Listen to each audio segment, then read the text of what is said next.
Ndugu wanahabari, jana tulikuwa hapa kumpokea mgeni wetu ambaye pia ni jirani yetu, Mheshimiwa Paul Kagame, na leo tena tumepata baraka ya kumpokea jirani wa karibu zaidi na ndugu yetu karibu zaidi, Mheshimiwa William Samoei Ruto, Rais wa Jamhuri ya Kenya.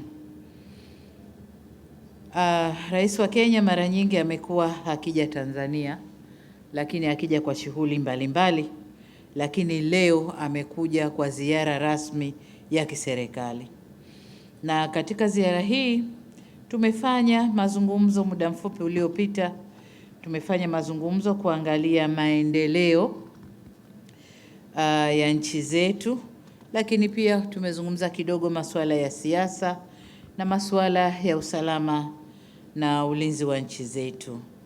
Kwa hiyo tunapozungumza mambo ya kiuchumi, tumezungumza pia masuala ya ustawi wa jamii za Kenya na Tanzania.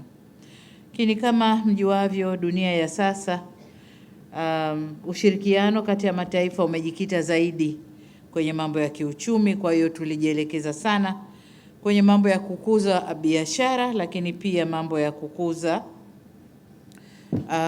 uwekezaji katika nchi zetu.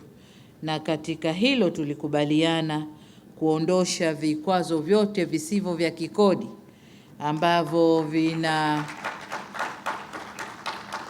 tukipunguza vinaongezeka, tukipunguza vinaongezeka.